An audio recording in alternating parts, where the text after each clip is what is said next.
ॐ भद्रं कर्णेभिः शृणुयाम देवाः भद्रं पश्येमाक्षभिर्यजत्राः स्थिरैरङ्गैस्तुष्टुवागुंस्तनूभिः व्यशेम देवहितं यदायुः स्वस्ति न इन्द्रो वृद्धश्रवाः स्वस्ति नः पूषा विश्ववेदाः स्वस्ति नस्तार्क्ष्यो वरिष्ठनेमिः स्वस्ति नो बृहस्पतिर्दधातु ॐ शान्तिः शान्तिः शान्तिः ॐ आप्यायन्तु ममाङ्गानि वाक्प्राणः चक्षुश्रोत्रमथो बलमिन्द्रियाणि च सर्वाणि सर्वं ब्रह्मोपनिषदम् मां ब्रह्म निराकुर्याम् मा ब्रह्म निराकरोद निराकरणमस्तु निराकरणं मेस्तु तदात्मनि निरते उपनिषत्सु धर्मास्ते मयि सन्तु ॐ शान्तिः शान्तिः शान्तिः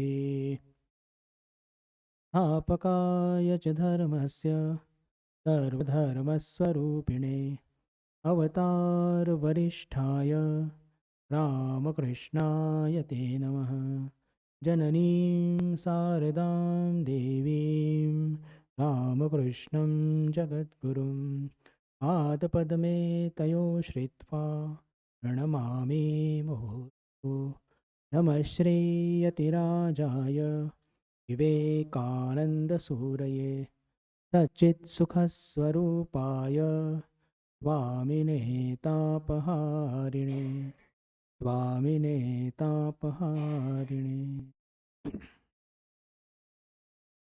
नमस्कार बंधू भगिनींनो, आपल्या सर्वांचं श्रीरामकृष्ण लीला प्रसंग या ग्रंथाच्या या शास्त्र ग्रंथाच्या 21व्या वर्गामध्ये आपल्या सर्वांचं मनपूर्वक स्वागत.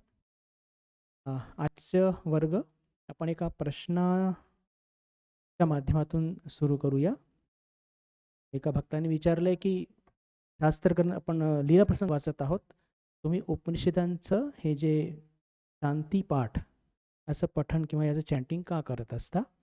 तर याचं उत्तर असं की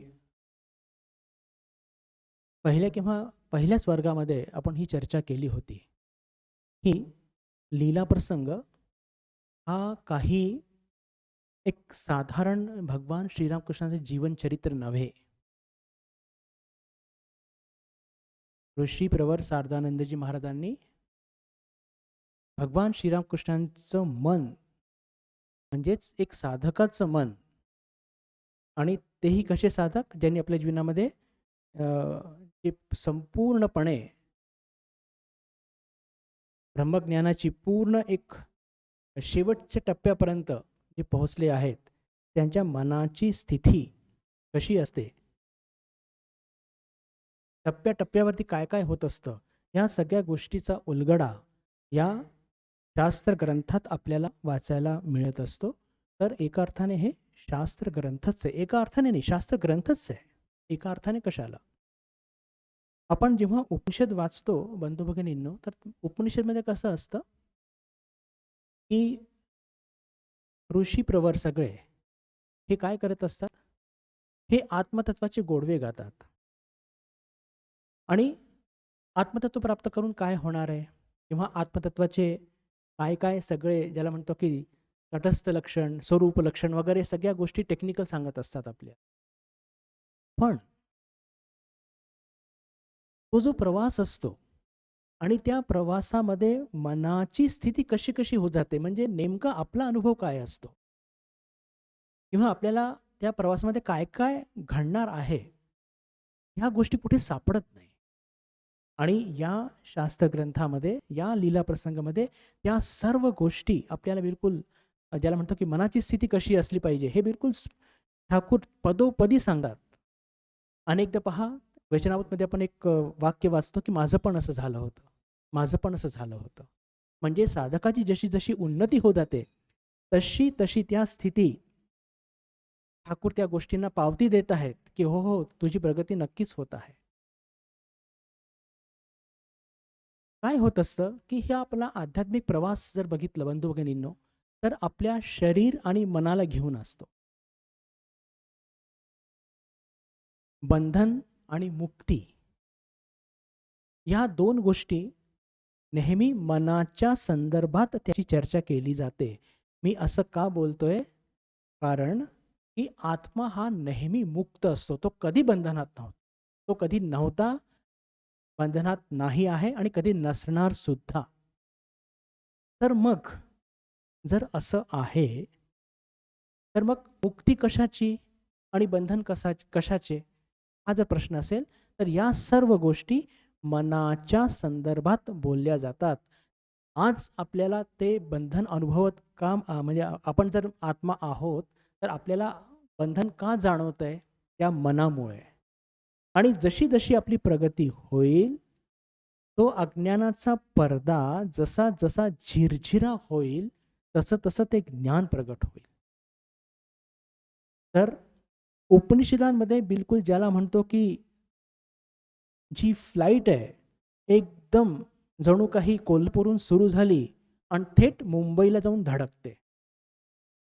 पण ही गोष्ट फक्त अवतारांच्या याच्यामध्ये होत असते. आपला प्रवास टप्प्याटप्प्याने होत असतो. म्हणजे त्या त्या गोष्टी आपल्याला म्हणजे मनाची स्थिती काय-काय होणार आहे, ह्या सगळ्याचा उलगडा या श्रीरामकृष्ण लीला प्रसंगमध्ये आपल्याला अ, वाचायला मिळणार आहे. ठाकूरांच्या अनुभूती प्रत्येक स्टेपवरती कशी-कशी ते पुढे जात गेले, त्यांना काय-काय अडचणी आल्या, याचं सुंदर वर्णन आहे. म्हणून हे कोणत्याही उपनिषदांपेक्षा कमी नाही. हे पुन्हा सांगू इच्छितो, हे चरित्र नाही. हे शास्त्र आहे आणि त्या दृष्टीनेच बघितलं पाहिजे. आणि कसं शास्त्र? की जे या जगातल्या सर्व धर्माच्या सर्व साधकांना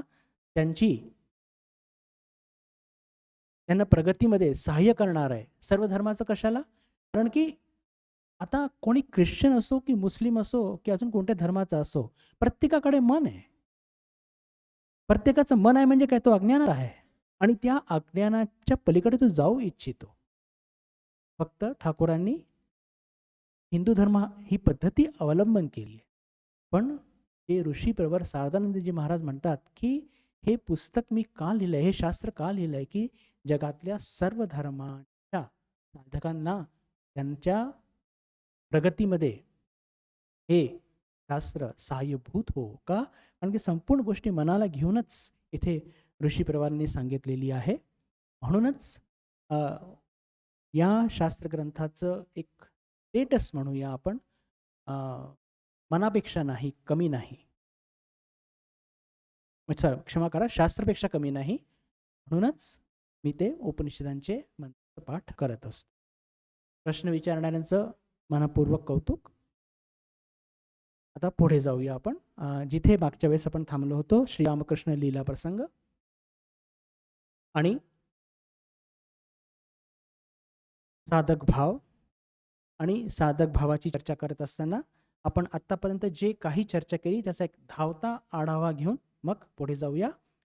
सुरुवात केली होती की सर्व अवतारांमध्ये मानव आणि दिव्य भाव याचा सुंदर मिलाफ आपल्याला बघायला मिळतो. तोच मिलाफ ठाकूरांमध्ये सुद्धा होता. स्वतःच्या सुखाची लेश मात्र त्यांना काळजी नसते, इतक्या टोकापर्यंत की त्यांची म्हणजे त्यांची साधना, त्यांची मुक्तीची संकल्पना ही सुद्धा इतरांकरताच असते.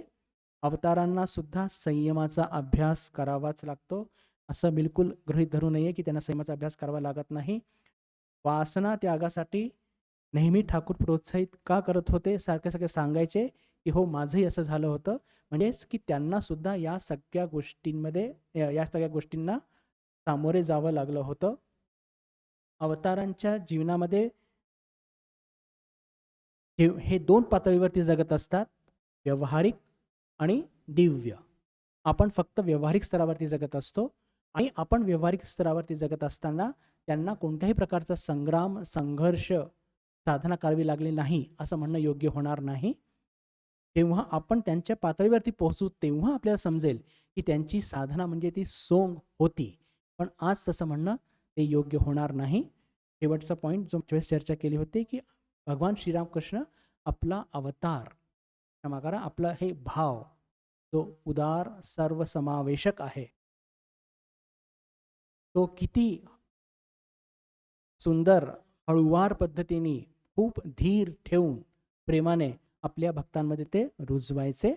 आणि ही चर्चा करत असताना आपण हे बघितलं होतं की अवतार जेव्हा दिव्य पातळी सोडून सामान्य स्तरावरती, व्यावहारिक स्तरावरती जेव्हा जगत असतात, त्यांच्याकरता हे जग जरी अनुभवात मिथ्या असलं पण ते सपशेल उडवून लावत नाही या जगाला. त्याचं अस्तित्व स्वीकार करतात का? तुमच्या आणि माझ्या करता. कारण की आपल्या करता आज हे जग तरी सत्य आहे. भविष्यात जेव्हा आपलं ब्रह्मज्ञान आपल्याला जेव्हा ठाकूरांच्या कृपेने लाभेल, तेव्हा आपल्याला हे जग मिथ्या कळेल. तर आपल्याला आपल्या स्तरापासून उचलण्याकरता भगवान श्रीरामकृष्ण जेव्हा आपल्या स्तरावरती येतात, तर त्यांच्याकरता हे जगत सत्य असतं. पण सत्य कोणत्या प्रकारचं असतं ते? की ते या जगाने प्रलोभित होत नाही जसं आपण प्रलोभित होतो. इथपर्यंत आपली सर्व चर्चा पूर्ण आढावा झाला गेल्या 7-8 वर्गातला. आज आपण थोडं पुढे जाऊया. साधकाची जेव्हा साधना करत करत उन्नती होते, तेव्हा त्या साधकाला हे जग कसं दिसतं आणि अवतार कसे दिसतात, या गोष्टीला अजून सोप्या पद्धतीने समजण्याकरता कल्पना करा की रामचंद्र दत्त आहेत आणि ते या संसारात वावरत आहेत आणि भगवान श्रीरामकृष्णांकडे सुद्धा जात आहेत. तर यांची प्रगती कशी होणार, म्हणजेच आपली प्रगती कशी होणार? कारण की सुरुवातीला जग सत्य आणि भगवान श्रीरामकृष्ण एकदम सामान्य माणूस, हात दोन पाय, एक नाक, 2 डोळे, 2 कान, सगळं बिलकुल सामान्य. पण जशी जशी आपली जवळीक होते, श्रद्धा भक्ती वाढते, साधना वाढते, भगवान श्रीरामकृष्णांप्रती प्रेम वाढतं, त्यांच्या शिकवणीला पण आचरणात आणण्याचा प्रयत्न करतो, तर जीवनामध्ये काय काय बदल घडत असतो. आणि याच गोष्टीला लीला प्रसंगामध्ये फार सुंदर पद्धतीने जे मांडलेलं आहे ऋषीप्रभा शारदांजी महाराजांनी. ते म्हणतात, अवतारांच्या शक्तीने मानव उच्च भावात आरूढ झाल्याने ते त्याला पूर्णपणे मानव भाव रहित दिसू लागतात. म्हणजेच सुरुवातीला योगानंदजी महाराजांचं उदाहरण बघितलं होतं आपण, की जेव्हा ते बगीच्यात जातात, दक्षिणेकडे जातात, तर बगीच्यामध्ये त्यांना ठाकूर दिसतात, एकदम सामान्य माणूस. त्यांना वाटतं माळी आहे. नंतर कळतं की अरे हेच तेच परमहंस आहे. पण जेव्हा सुरुवात इथून होते सामान्य माणसापासून, पण जेव्हा त्यांच्या सानिध्यामध्ये भक्त आपण सगळे पोहोचतो आणि जशी जशी आपल्या मनावरती असलेली अज्ञानाची जो पडदा असतो, तो जसा जसा झिरझिरा होतो, तसं तसं आपल्या जीवनात काय म्हणजे आपल्या दृष्टिकोनामध्ये काय बदल फरक पडतो. तर हे जग जे आधी आपल्याला फार प्रलोभित करायचं, फार आकर्षण त्याचं वाटत असे, साधारण माणसांना जसं वाटत असतो, पण ते आकर्षण, ते कुतूहलता, ते प्रलोभन, ते सगळे कमी कमी होत जातात आणि या जगाच्या जे आपल्याला सत्य वाटतं त्याचं एक आभास, हे जग आभासमय आहे याची प्रचिती अक्षरशः साधकाला होते. आणि आधी जे श्रीरामकृष्ण साधारण मनुष्य दिसायचे, पण त्यांच्या निकट असल्याने श्रद्धाभक्तीमुळे, त्यांच्या कृपेमुळे हे म्हणजे अवतार हे साधारण मनुष्य नाही, हे शरीरापासून काहीतरी एक वेगळे आहे. त्यांची ती दिव्य शक्तीची जाण अक्षरशः त्या भक्ताला होते. आणि हे भगवान श्रीरामकृष्णांच्या जीवनात, म्हणजे त्यांच्या भक्तांच्या जीवनात हे स्पष्टपणे घडलेलं आहे.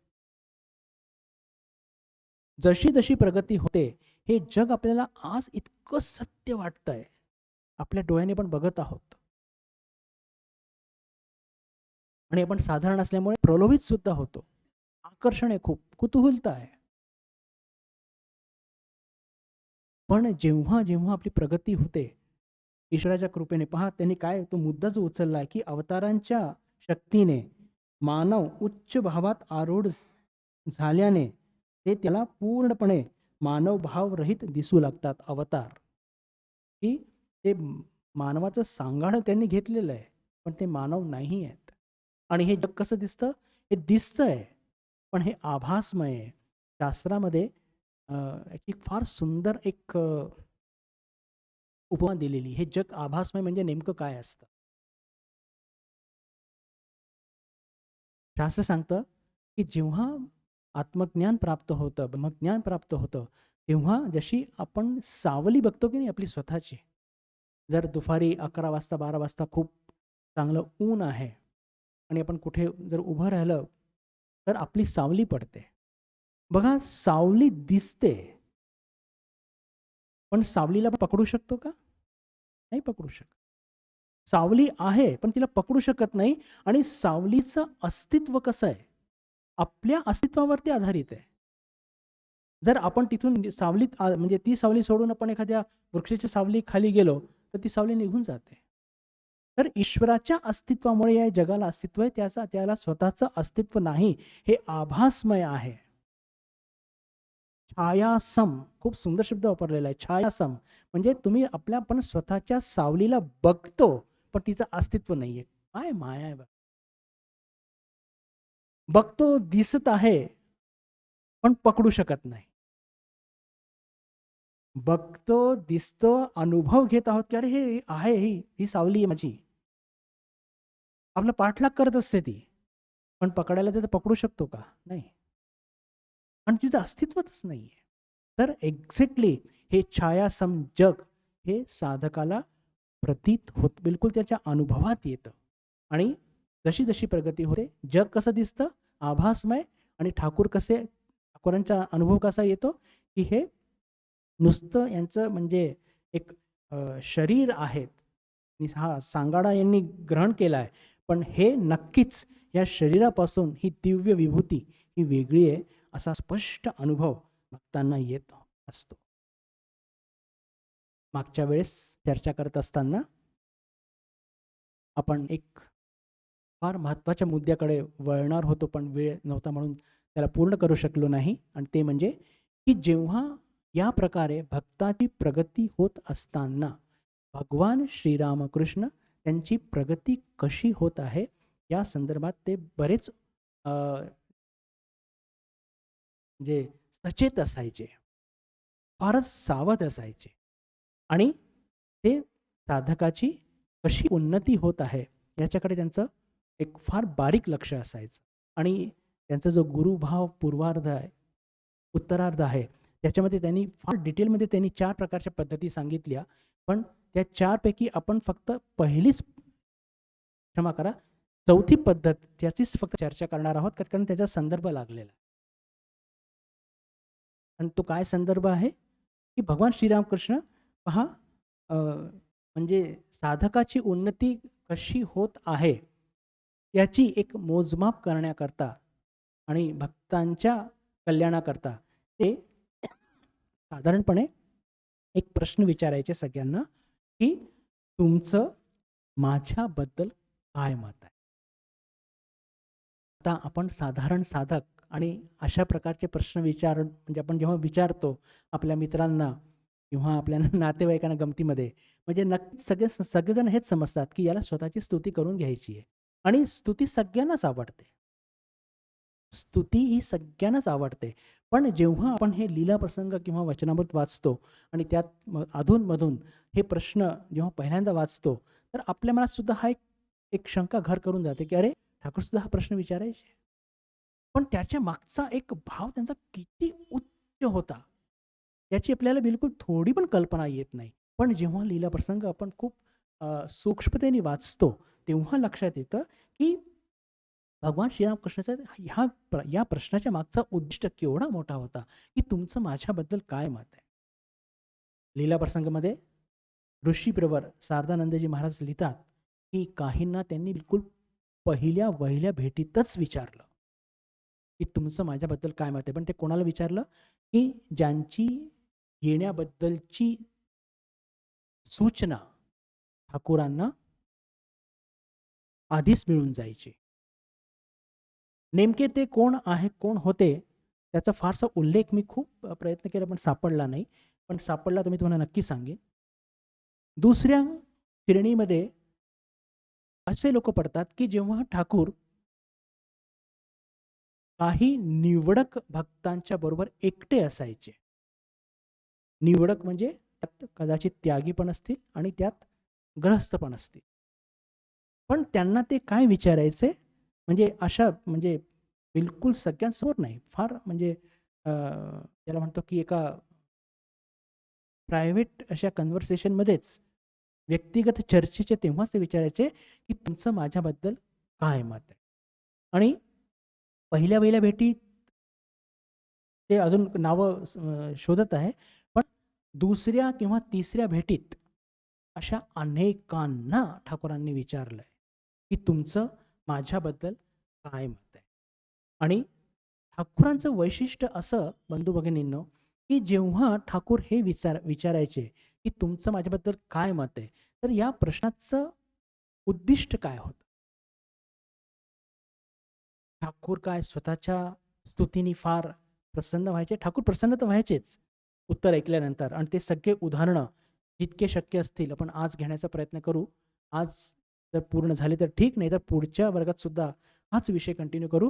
कारण की या तुमचं माझ्याबद्दल काय मत आहे हा इतका एक ज्याला म्हणतो रिसर्च करण्यासारखा एक अ, एक प्रश्न आहे. संपूर्णपणे मनाची उन्नती भगवान श्रीरामकृष्ण हे जाणून घेत असत. त्यांच्या प्रश्नाच्या तो काय उत्तर देतोय नेमकं? तो काय नेमकं उत्तर देतोय? पहा, एक प्रश्न अजून मनामध्ये निर्माण होतो की ठाकूर तर अंतर्यामी होते. ठाकूर प्रत्येकाचं मन बिलकुल चटकन ओळखून जायचे, आणि मग जर ते ओळखून जायचे तर मग त्यांना दुसऱ्यांकडनं वदवून घ्यायची आवश्यकता का पडली? आपण फार कीस काढणारा प्रश्न आहे बरं. पण नव्हे. जेव्हा आपण स्वतः काही प्रामाणिकपणे एखाद्या सत्पुरुषापुढे बोलतो, तर त्याच्यामध्ये आपली धारणा खरंच किती झालेली आहे हे ठाकूर त्याच्या स्वतःच्या मुखाने ऐकून घेऊ इच्छित होते. ठाकूर तर सहजपणे अंतर्यामी होते, कोणाचीही प्रगती जाणू शकले असत, पण ते तसं नाही करायचे. किती धारणा झाली आहे, किती अंतःकरणापासून तो हे सांगत आहे, हे ते स्वतः जाणून घेत होते. म्हणून ते हे प्रश्न विचारायचे. आणि मुख्य मुद्दा म्हणजे तेव्हा कोणाला प्रश्न हा विचारला की तुमचं माझ्याबद्दल काय मत आहे, तर त्या साधकाची किती उन्नती झाली आहे ईश्वरप्राप्तीच्या संदर्भात. हा विशेष करून ठाकूरांचा हा जो उदार, हा जो सर्वसमावेशक भाव आहे, हा जो पवित्र भाव आहे, जो अत्यंत उदात्त आहे, अत्यंत उदात्त आहे, त्या भावाला त्याने कितपत ग्रहण केलेलं आहे, त्यातून ते बरोबर ते जाणून घ्यायचे, आणि तेही त्याच्या मुखातून. आणि हे जाणून घेत असताना अजून एक जे वैशिष्ट्य जे आपल्याला जाणवतं की तसं करत असताना, म्हणजे त्याच्या मुखातून काय ऐकायचे की ईश्वरासंबंधी किंवा ठाकूरांसंबंधी त्याचा काय भाव आहे, तसा ओळखून त्याचा भाव नष्ट न करता तोच भाव धरून त्याची प्रगती कशी होईल त्यात संबंधी ते उपदेश द्यायचे. पहा, फार सूक्ष्म विचार आहे बरं. जेव्हा ठाकूर विचारायचे की तुमचा माझ्याबद्दल काय विचार आहे, तर त्यातून ते त्याची प्रगतीची मोजमाप तर करायचेच. विशेष करून उदारभाव असल्यामुळे फार अवघड असतं त्याला ग्रहण करणं. कोणताही कट्टर भाव ग्रहण करणं, कोणालाही म्हणजे एक्साइट करणं, ज्याला म्हणतो इन्स्टिगेट करणं, हे फार सोपं असतं. मी कोणत्याही धर्मावरती टीका टिप्पणी करू इच्छित नाही, पण आपण सर्वजण जाणता. पण ठाकूर हे म्हणजे हे जाणून घेण्याचा प्रयत्न करायचे की कसं, म्हणजे त्या व्यक्तीचा, त्या साधकाचा काय भाव आहे, विशेष करून तो भाव कसा आहे ते ओळखून तो भाव नष्ट न करता तोच भाव कसा अजून पुष्ट होईल आणि त्याची प्रगती कशी होईल, हे सगळं जाणून घेण्याकरताच भगवान श्रीरामकृष्ण त्यांना विचारायचे की तुमचं माझ्याबद्दल काय मत. विशेष करून कोणाचा भाव ठाकूर नष्ट न करायचे याची असंख्य उदाहरणं आहेत. पण आपण अनेकदा गोपालेर मा अघोरमणी देवीची चर्चा केली आहे. आज थोडंसं ओलाप माची चर्चा करूया. 1-2 मिनिटात घेऊन मग पुढे जाऊया. मी थोडा विषयांतर करतो रे. म्हणजे कोणाचा भाव नष्ट न करणे हा ठाकूरांचा जो एक फार म्हणजे काय म्हणता येईल, फारच त्यांचं वैशिष्ट्य आहे. गोपालेरमा त्यांच्या जीवनात फार दुःख.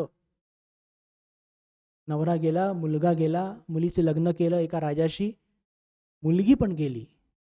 अशा स्थितीत जेव्हा ते ठाकूरांकडे जातात आणि त्यांची दीक्षा त्यांच्या सासरचे जे कुलगुरू त्यांच्याकडनं झालेली शाक्त मंत्रामध्ये, पण या दुःख सहन न होत असल्याने ते जेव्हा ठाकूरांकडे जातात, ठाकूर ओळखून घेतात आणि त्यांना म्हणतात की तुम्ही तुमच्या इष्टाचीच साधना करा. त्यांचे इष्ट शाक्त मंत्र म्हणजे कालीमा. तुम्ही तुमच्या इष्टाचीच साधना करा. फक्त हे लक्षात ठेवा, तुमचा इष्ट इथे पण आहे. आणि परिवर्ती जीवनामध्ये त्यांना ती अनुभूती होते की ठाकूर आणि माँ काली एक. तुम्ही माझ्याकडे आलात म्हणून माझ्यावरतीच म्हणजे माझ्याच मंत्र किंवा असला काही भाव नव्हता. पहा, आपण बघतो की गोपालेर माँ त्यांचा इष्ट गोपाल आणि त्यांना ठाकुरांमध्ये गोपाल दिसले. आज आपण चर्चा करत आहोत गोलापमांची, ज्या शाक्त मंत्रामध्ये जे म्हणजे दीक्षित आहेत, पण ठाकुरांच्या इतकं त्यांना प्रेम पाठिंबा देतात की ते दुःख तर विसरतात, पण त्याच्याबरोबर त्यांची प्रगती सुद्धा होते. आणि त्यांना म्हणतात की तुमच्या कुलगुरूंनी जी मंत्र दिलेला आहे तो ठीकच आहे, त्याचाच जप करा. सगळं ओळखून जातात बघा. आणि तोच मंत्र त्यांना त्याची साधना करायला सांगतात आणि ठाकुरांमध्ये त्यांना त्यांच्या इष्टाचं दर्शन घडतं. हे आहे ठाकुरांचा सर्वसमावेशक आणि अत्यंत उदार भाव. आणि हीच त्यांची ती मेथड की तुमचं माझ्याबद्दल काय मत. या प्रश्नाला खूप खूप डायमेन्शन्स आहेत आणि खूप खोल आपण गेलं पाहिजे. तर म्हणजे मला असं वाटतं बंधू भगिनींनो की खरंच त्यातून आपल्याला ठाकुरांच्या बिलकुल ज्याला म्हणतो की हे जे त्यांचं मन उघड केलेलं आहे ऋषीप्रवरांनी, तर आपल्याला त्यांचं मन लक्षात येईल.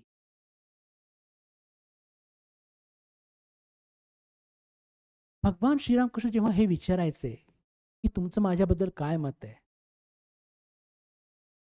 तर तेव्हा हे सुद्धा त्यांना लक्षात यायचं किंवा लक्ष द्यायचे की कोणी त्यांना उगीचच हरभऱ्याच्या झाडावर त्यांनी चढवत आहे ना. आता ज्यांना सगळ्यांचं मन कळतं त्यांना हे सुद्धा बिलकुल सहज कळत असेल. कोणी माझी खुशामत करत नाही ना. दुसऱ्यांनी वापरलेले शब्द ते माझ्याबद्दल म्हणजे ते ऐकून तर वापरत नाहीये की त्याचा स्वतःचा भाव आहे. हे सगळ्या गोष्टी त्यांना बिलकुल सहजपणे कळायच्या. आणि अनेक गोष्टी तर आपल्याला सुद्धा कळतात. कोण काहीतरी काम काढण्याकरता आपली खुशामत करत आहे, तर ठाकूर तर काय ठाकूर अवतार वरिष्ठ. पण या सगळ्या गोष्टींचं ते बिलकुल खूप लक्ष देऊन आणि आपल्या अंतःकरणाच्या किती खोलीतून हे सगळं तो बोलत आहे त्याच्याकडे त्यांचं ते लक्ष असायचं.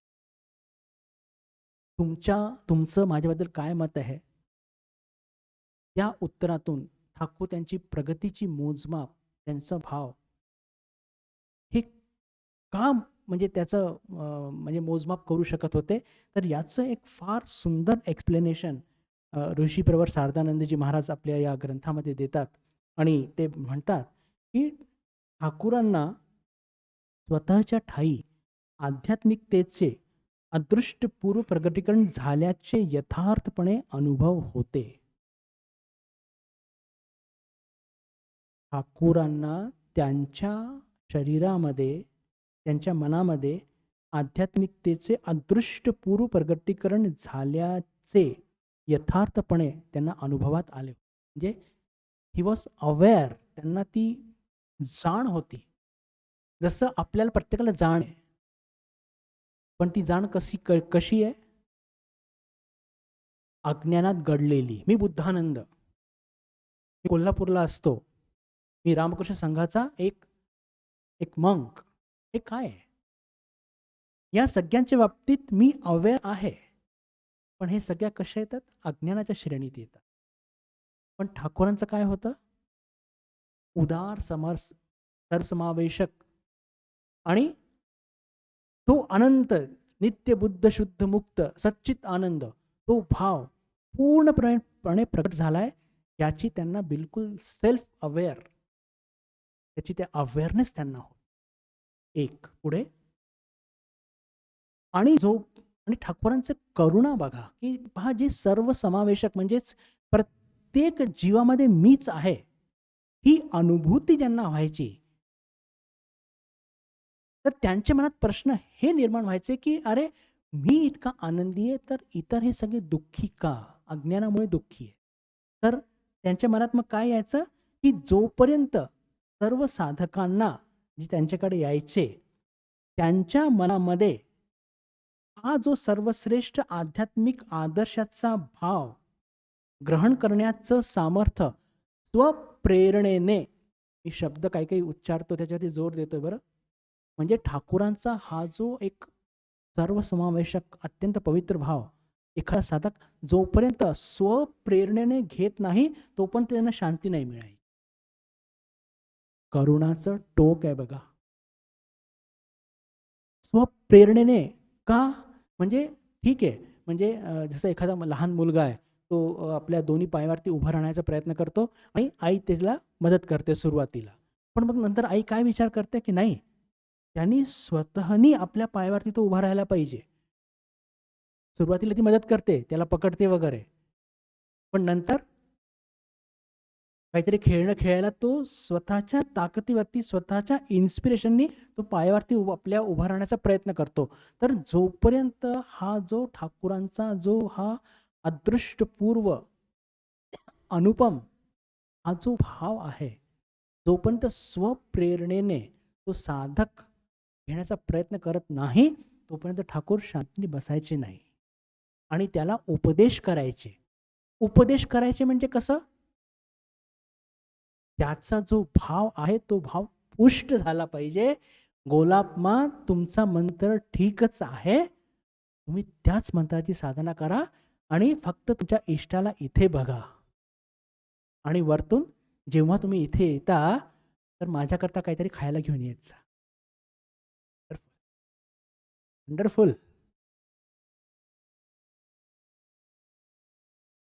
गोलापमा लिहितात की कितीही साधं सुद्धा करून मी घेऊन जायची, पण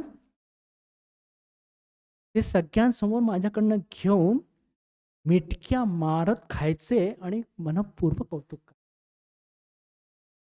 हे पण या सगळ्या गोष्टींना फार अर्थ आहे बरं.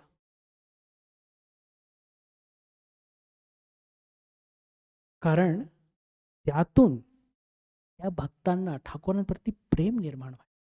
ठाकूरांप्रती, फक्त ठाकूरांप्रतीच नाही, ठाकूरांचा जो एक सर्वसमावेशक भाव होता, उदार भाव होता, पावित्र्य होतं, तो भाव त्यांच्यामध्ये कसा रुजेल? अन्न शिजवताना ठाकूरांनी कौतुक केलं तर खूप बरं वाटतं. आणि त्यांनी ते पुस्तकात बिलकुल स्पष्ट लिहिलेलं आहे, की सगळ्यांसमोर ती वाटी घेऊन कितीही साधंसुधं केलं असेल तरी ते घेऊन मिटक्या मारत ते खायचे आणि खूप कौतुक करायचे. हे पहा, हे भाव, हा जो ठाकूरांचा जो भाव आहे, हा रुजवण्याची त्यांची जी पद्धत होती ना, ही प्रेम देण्याची ही त्यांची ही पद्धत होती. प्रत्येकाच्या स्तरावरती जायचे. मथुरबाबूला कधी मागितलं नाही त्यांनी, की तू माझ्याकरता बटाट्याची भाजी आण म्हणून. बरोबर? किंवा नरेंद्र म्हटलं नाही, की तू उद्या येताना माझ्याकरता काहीतरी थालीपीठ घेऊन ये. नव्हे. प्रत्येकाची बलराम बाबूंना काहीतरी वेगळंच. म्हणण्याचा अर्थ काय, की प्रत्येकाची एक स्थिती असते. एक त्याच्या मनाच्या तो कल असतो. तो भाव पुष्ट कसा होईल आणि तो भाव तुला इथे मिळेल. तो भाव तुला इथे मिळेल. तू ये फक्त माझ्याकडे. तर म्हणजे ठाकूर तिथे फक्त, म्हणजे जो मुद्दा आपला सुरू होता, की म्हणजे ही करुणाचा बिलकुल टोक आहे असं वाटतं मला, माझ्या म्हणजे अंडरस्टँडिंग, माझ्या अल्पबुद्धीला, की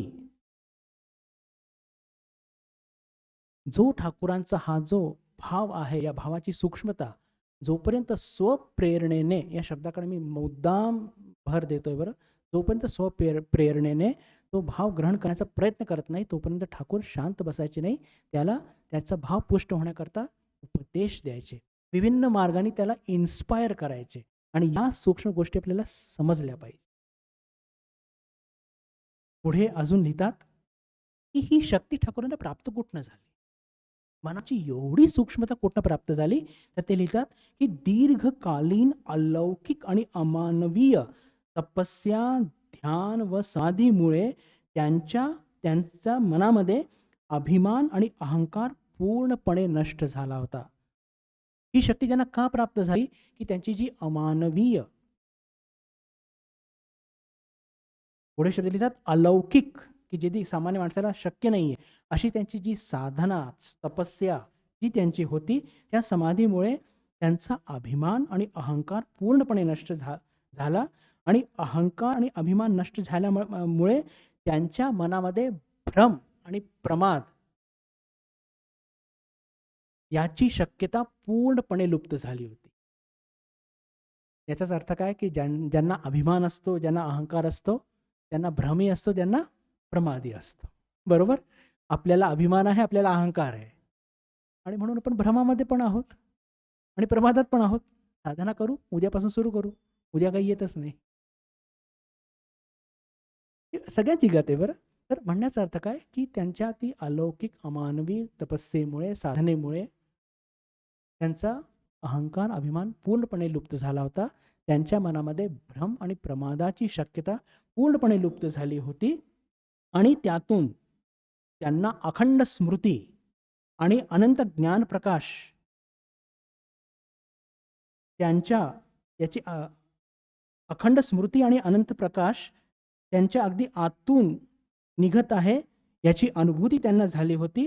आणि त्यांच्या शरीर मनाच्या आश्रयाने त्यांना अभिनव आध्यात्मिक आदर्श त्यांच्या या शरीर आणि मनातून तो त्याचा आधार घेऊन तो प्रगट होत आहे याची अनुभूती होत होती. त्यांचा या अमानवीय अलौकिक साधनेमुळे अभिमान, अहंकार नष्ट झाला होता.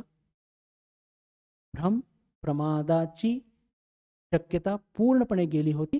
आणि त्यांच्या शरीर मनाला घेऊन एक अनुपम आणि दिव्य अदृश्यपूर्व आध्यात्मिक आदर्श प्रगट होत आहे याची अनुभूती त्यांना सतत जाणवत होती. आणि त्यांना याची सुद्धा अनुभूती होत होती की जो कोणी हा भाव ग्रहण करेल, की जे आध्यात्मिक आदर्श त्यांच्या शरीर आणि मनाच्या माध्यमातून अदृष्टपूर्व, ज्याला म्हणतात अनुपम, अखंड स्मृती त्यांना प्राप्त झाली होती, ज्ञानाचा प्रकाश त्यांना जो प्राप्त झाला होता, तो जर कोणी साधकाने तो भाव ग्रहण केला तर नक्कीच तो आपल्या स्वस्वरूपाला प्राप्त होईल. याच्या संदर्भात त्यांना पूर्णपणे, ज्याला म्हणतो ना, एक विश्वास होता. कारण त्या जीवनामध्ये बंधू भगिनींनो एक लक्षात ठेवा, त्यांना सगळ्यात मोठी गोष्ट काही जर प्राप्त होत असेल की त्यांचा आत्मविश्वास. भयंकर, म्हणजे त्या विश्वासाची कल्पना पण नाही करू शकत. आपण कल्पना कशाची करू शकतो? जी गोष्ट कधी पण बघितली आहे. आपण मुंबईची कल्पना करू शकतो, मुंबई बघितलंय आपण. पण समजा आपल्यापैकी कोणी लंडन बघितलेलं नाहीये, तर युरोप कसं असतं, बाबा मी गेलोच नाही, त्याची कल्पनाच करू शकत नाही. एखाद्या माणसाने साखर कधी बघितलीच नाही, साखरेची कल्पनाच करू शकत नाही. तर हा जो त्यांचा जो आत्मविश्वास होता की या शरीर आणि मनाच्या आश्रयातून एक एक जबरदस्त आध्यात्मिक आदर्श प्रस्फुटित होत आहे. आणि त्या जर आध्यात्मिक आदर्शाला, त्या जो आध्यात्मिक आदर्श अखंड स्मृती आणि ज्ञानाच्या झोतामुळे निघालेला आहे, जर तो कोणी ग्रहण केला स्वप्रेरणेने, तर नक्कीच तो आपल्या स्वस्वरूपाला प्राप्त होईल. आणि म्हणून ठाकूरांचा भाव म्हणजे त्यांची तो ज्याला म्हणू की सात्विक इच्छा, की तुझं माझ्याबद्दल काय मत आहे हे विचारण्याचं मागचं उद्दिष्ट काय, की तो ठाकूरांचा भाव कसा ग्रहण कर. आणि जर स्वप्रेरणेने ग्रहण करत नसेल तर तो विभिन्न उपदेशांच्या माध्यमातून प्रेम देऊन. आपण सगळ्यात शेवटी स्वामीजींकडे जाऊया. मी आता स्वामीजींवरती जात नाही, नाहीतर तिकडे गेलो तर अजून त्याला अजून वेगळा फाट म्हणजे एक दिशा मिळेल. पण प्रेम देऊन, धीर देऊन आणि त्याचा भाव कसा पुष्ट होईल आणि त्याचा भाव राखून आणि ठाकूरांची ही जी ठाकूरांचा हा जो सर्वसमावेशक भाव हा तो कसा ग्रहण करेल याच्याकडे ठाकूरांचं फार लक्ष होतं. पहा, ठाकूरांचा समावेशक भाव आणि गोलापांचा इष्ट, आणि गोलापांचं इष्ट नाही बदललं. म्हणजे माझा म्हणण्याचा एक मुद्दा मला वाटतं मी स्पष्टपणे मांडू शकतोय की त्यांनी स्वतःचा भाव रुजवण्याकरता कोणाच्या मनामध्ये धुमाकूळ नाही घातला. हे काढून फेका, माझा भाव तुम्हाला घ्यायचा आहे का, नाही तर नाही, तुम्हाला ही जागा नाही आहे इथे. नेव्हर. असा विचारच कधी ठाकूरांनी केला नाही. तुमचं जे आहे ते खूप चांगलं आहे, श्रेष्ठ आहे, फक्त तुमच्या त्या इष्टाला इथे बघा. इतका उदार भाव, इतकं म्हणजे, आणि विशेष करून हा उदार भाव रुजवण्याकरता जे पाहिजे, सगळ्यात द बेसिक गोष्ट पाहिजे तर ते प्रेम, अनंत प्रेम, अनंत धीर आणि अनंत पाठिंबा. जेव्हा स्वामीजींची केस आपण डिस्कस करू तेव्हा लक्षात येईल. मी सारखा सारखा स्वामीजींकडे जातोय, पण अजून काही बघूया. हे प्रश्न कोणाकोणाला विचारले ठाकूरांनी, अनेकांना विचारले, पण त्याचे काय काय उत्तर आणि कसं कसं ठाकूरांनी त्यांना काय काय उत्तर मिळाले आणि कसं ते इंटरप्रिटेशन केलं.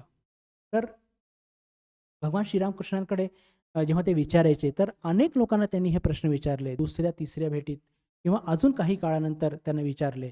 तर अनेक वेगवेगळे उत्तर जे प्राप्त झाले होते की आपण खरे साधू आहात, खरे ईश्वर भक्त आहात, महापुरुष आहात, सिद्ध पुरुष आहात, ईश्वरावतार आहात, प्रत्यक्ष श्री चैतन्य आहात, कोणी म्हणाला साक्षात शिव आहात, कोणी म्हणे भगवान श्रीकृष्ण आहात, चैतन्य बुद्ध ईसाप्रमाणे आपण ईश्वर भक्त आहात वगैरे असे अनेक उत्तर होते. आपण सुरुवात करूया. एक ख्रिश्चन धर्माचे एक साधक होते, त्यांचं नाव होतं विलियम्स, आणि ते फार प्रामाणिक साधक होते आणि ते ठाकूरांकडे यायचे. ठाकूरांनी या श्री विलियम्सला हे विचारलं की तुमचं माझ्याबद्दल काय मत आहे. आता पहा, ठाकूरांनी त्याचा भाव राखून त्याच्यामध्ये स्वतःला कसं रुजवलं. त्यांचं उत्तर काय ते बघा. ते म्हणतात, आपण नित्य चिन्मय विग्रह ईश्वर पुत्र येशू आहात. आपण नित्य चिन्मय विग्रह ईश्वर पुत्र येशू आहात. पहा, हिंदू धर्माचे मध्ये विभिन्न पंथ असतात. पंथ तर पंथ ठीक आहे, ठाकूरांनी इतकी मोठी झेप घेतली की त्या येशूच्या जे साधक होते त्यांना सुद्धा ठाकूरांमध्ये स्वतःचे येशूच दिसले. तिथे त्यांना श्रीरामकृष्ण किंवा रामचंद्र किंवा भगवान श्रीकृष्ण नाही दिसले, कालीमाता नाही दिसली, गोपालकृष्ण नाही दिसला. हे आहे ठाकूर.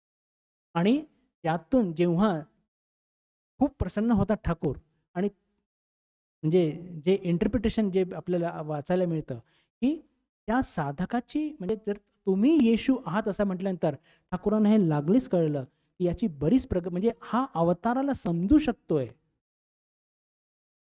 म्हणजेच याचा अज्ञानाचा पडदा बराच झिरझिरा झालाय आणि हा अवतार तत्व समजू शकतो.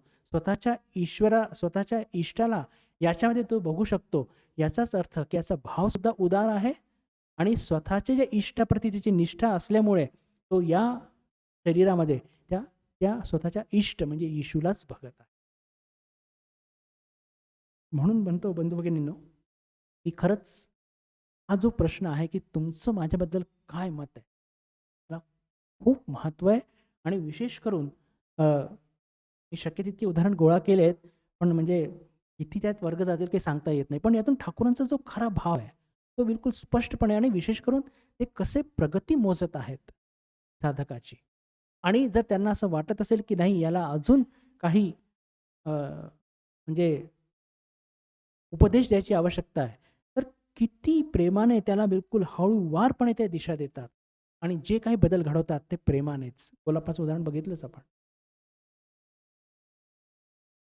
असंच या गोलापमाच्या संदर्भात अजून एक फार सुंदर एक घटना घडलेली आहे.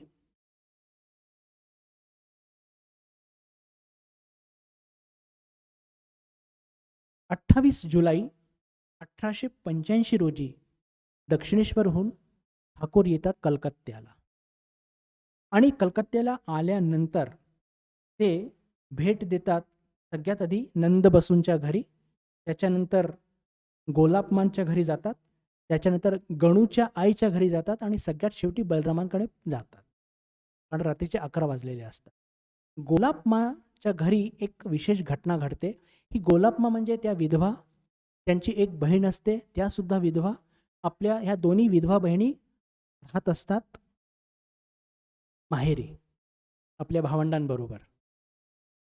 आणि ठाकूर येणार म्हणजे नुसतं वेड लागलेलं भक्तीपायी, की आज ठाकूर माझ्या घरी येणार, ठाकूर माझ्या घरी येणार, नुसतं ही तयारी कर, ती तयारी कर आणि अजून ठाकूर का येत नाही, नुसतं घराच्या आत बाहेर कर, म्हणजे वेड पिसासारखं झालेलं होतं त्यांना.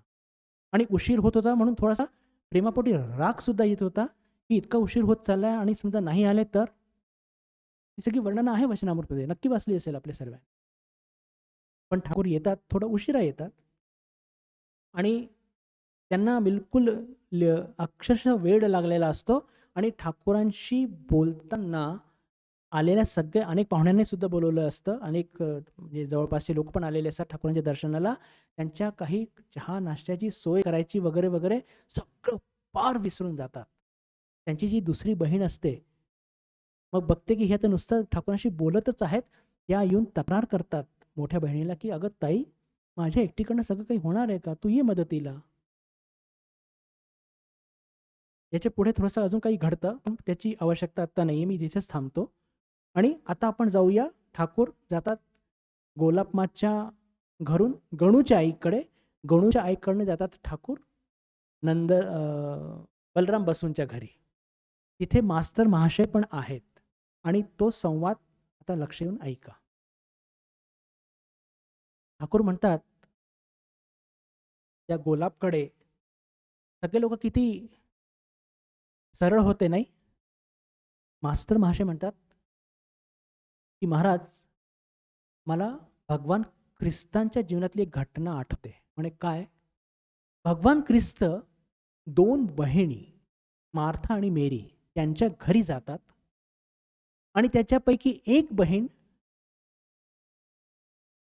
प्रभू ख्रिस्तांची बोलण्यात इतकी गुंग आहे की काही म्हणजे चहा पाण्याची व्यवस्था करायची आहे हे विसरून जाते आणि ती तक्रार करते थेट ख्रिस्तांना, की पहा माझी बहीण कशी आहे, हे सगळं मला एकटीवर सगळं सोडून दिलं आणि ही तुमच्याशी बोलत आहे. तेव्हा ख्रिस्त म्हणतात की जगातलं जे सर्वश्रेष्ठ कार्य आहे ती तुझी बहीण करत आहे.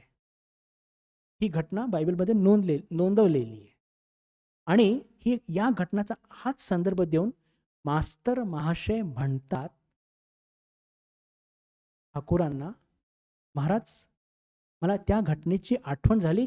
बिलकुल एक्झॅक्टली ही घटना घडलेली आहे मार्था आणि मेरी बरोबर.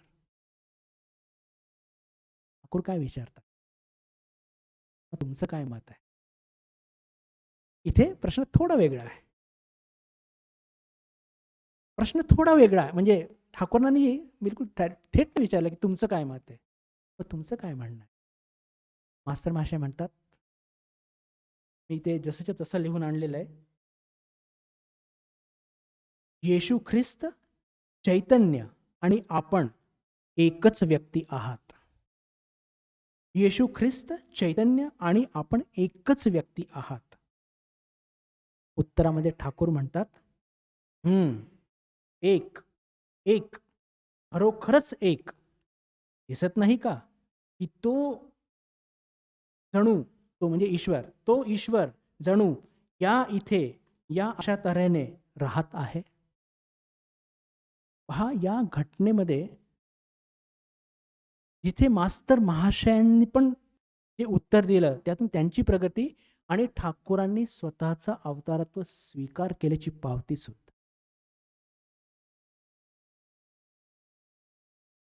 श्रीरामकृष्ण मास्तर महाशय स्पष्टपणे म्हणतात की अशीच्या अशी घटना ख्रिस्तांच्या जीवनात सुद्धा घडलेली आहे. आणि ते ऐकून म्हणजे जेव्हा ठाकूर विचारतात की तुमचं काय मत आहे, तेव्हा ते म्हणतात, हो तुम्ही सॉरी प्रभू ख्रिस्त चैतन्य आणि तुम्ही एकच व्यक्ती. आणि ठाकूर सुद्धा त्याला पावती देतात. तुमचं माझ्याबद्दल काय मत आहे. पुन्हा पुन्हा सांगावंसं वाटतं म्हणजे भगिनीनो, खूप खूप कुठून खोलात काहीतरी ठाकूरांनी विचारलेला प्रश्न आहे. आणि सगळ्यांनाच विचारलेलं असं पण नाहीये. सगळ्यांना विचारलं असं पण नाहीये. निवडक लोकांना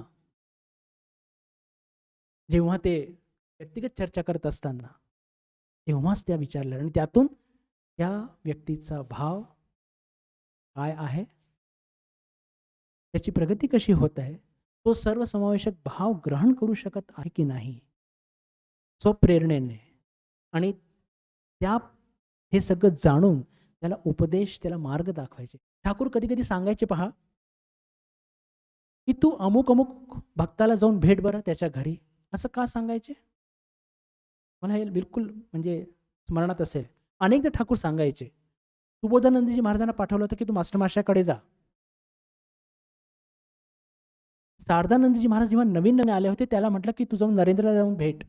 असे अनेक भक्तांना वेगळ्या वेगळ्या पद्धतीने ते सांगायचे की अमुक अमुक विशिष्ट भक्ताला जाऊन तू भेट. कधी विचार केला आहे का? आपल्याला असं वाटतं काय भेट, आता सगळे भक्त परिवारातले लोक आहे, आपण एकच आदर्शाला घेऊन जगत आहोत, तर भेटीला पाठवलं असेल. नव्हे, काहीतरी एक विशिष्ट ठिकाणी तो भक्त कदाचित अडकलेला आहे आणि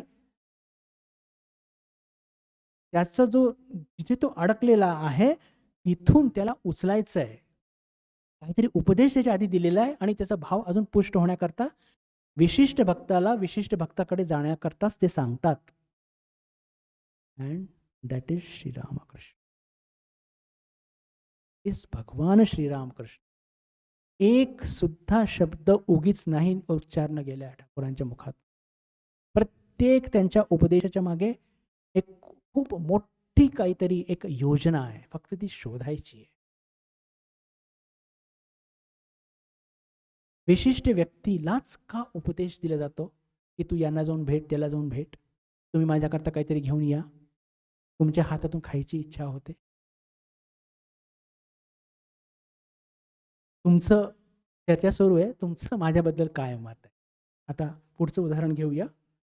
शेवटचं उदाहरण बरेच आहे या शृंखलेमध्ये, पण त्याचं आपण ॲनालिसिस करूया. एकदम ज्याला म्हणतो की डीपर लेवलपर्यंत जाण्याचा प्रयत्न करूया.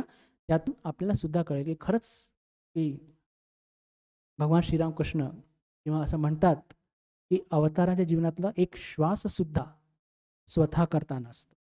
तर या सगळ्या घटनेचा ॲनालिसिस केल्यानंतर आपल्याला लक्षात येतं की खरंच एक श्वास किंवा एक उपदेश सुद्धा त्यातून त्यांना काही वैयक्तिक काहीही मिळवायचं नाही.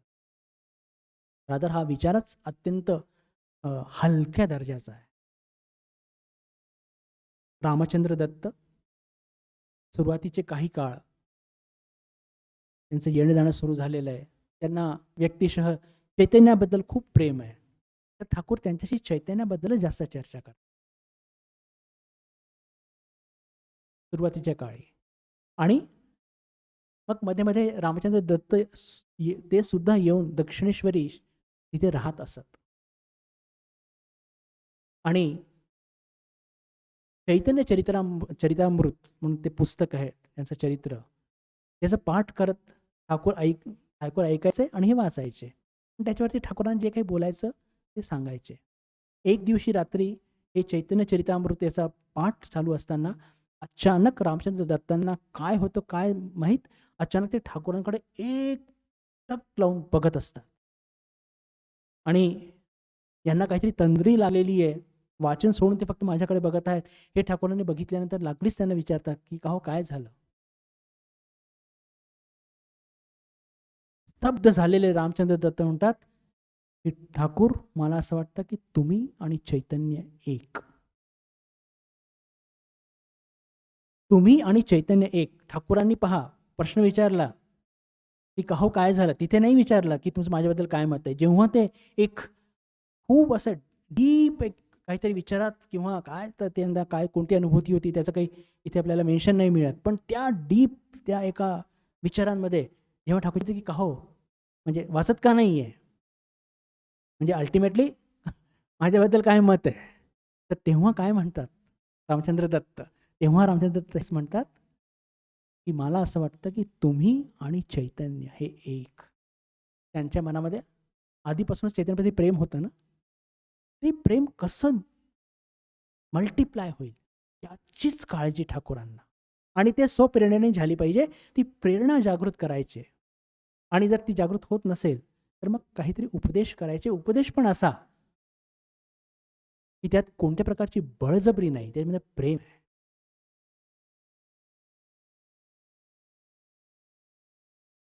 तर ही घटना रामचंद्र दत्तांच्या जीवनात घडलेली. पूर्णचंद्र घोष तर म्हणजे 13 वर्षाचा हा मुलगा आणि काय त्याची कारकिर्दी, त्यांचं स्थान नरेंद्रच्या बिलकुल खालचं असं रामकृष्ण संघाच्या साहित्यामध्ये आपल्याला वाचायला मिळतं. 1-2 मिनिटात ते पूर्ण करूया. पूर्णचंद्र घोष हे ईश्वर कोटी. वय वर्ष फक्त 13 आणि जिथे मास्तर महाशय शिकवायचे तिथे त्या शाळेमध्ये पूर्णचंद्र घोष या विद्यार्थी होते आणि मास्तर महाशय असे मुलं निवडून जे त्यांना चांगले वाटायचे, त्यांच्यामध्ये धर्मभाव चांगला एक प्रकट झालेला दिसायचा, असे प्रत्येकाला घेऊन ते ठाकूरांकडे जायचे. आणि पूर्णचंद्र घोषच्या संदर्भात ते फार सावध होते, कारण की थोडे संभ्रांत परिवाराचे होते एक, आणि घरामध्ये फार भक्तीचं वातावरण मुळीच नव्हतं.